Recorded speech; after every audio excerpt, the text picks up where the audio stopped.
Mapagpalang araw, Batang Giorno. Ako si Lila. At ako naman si Azul.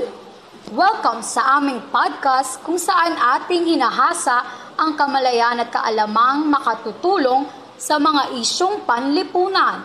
Ngayong episode, aming pag-uusapan ang kahalagahan ng journalismo. Tama ka dyan, partner!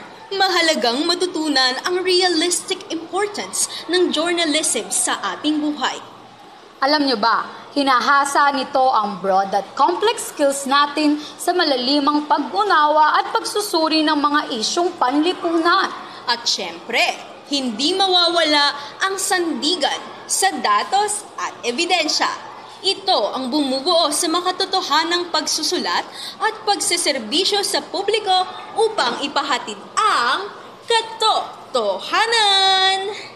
Siyang tunay ka riyan, partner. Kaya nga, isa yan sa mga prinsipyong dapat maisapuso ng bawat batang Giorno sa henerasyon natin ngayon. Maging matalino sa paggamit ng kwentong ang sandalan ay katotohanan. Pero partner, wag muna tayong lumayo. Alam nyo ba, ayon sa Philippine Statistic Authority noong taong 2024, ang Mandaluyong City ay may humigit kumulang 84.6% o sa madaling salita, 85 out of 100 katao ang functional literacy rate o marunong magbasa, magsulat, gumawa ng matematika at umunawa sa kanilang binabasa. Yes naman, partner. Ito ang mga taong may edad 10 to 64 sa Mandaluyong. Pero, alam mo ba na ang pangunahing antas ng literacy para sa mga lungsod na may mataas na urbanisasyon ay napakataas sa buong bansa. Kadalasan na higit sa 90%.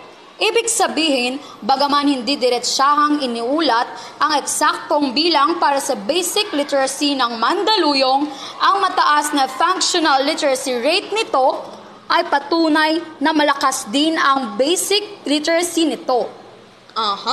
Pero alam mo ba, na kahit karamihan sa Mandaluyong ay marunong magbasa, magsulat at gumamit ng mga numero, may agwat pa rin.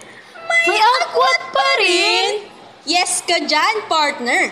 Malapit sa 15 to 16 na tao ang maaaring hindi lubos na komportable sa pag-unawa, pagbibigay ng kahulugan sa binasa, at pagkwento sa mas komplikadong paraan. Ngayon, ano sa tingin mo ang makatutulong dito? Makatutulong ang campus journalism na isara ang agwat na yon. Sa paanong paraan? Sa pamamagitan ng pagsusulat, pag-uulat at paglikha ng kwentong na may katotohanan. Integrity over fiction, partner. Truths over trend. Kaya naman, palaging magsikap na maging campus journalist.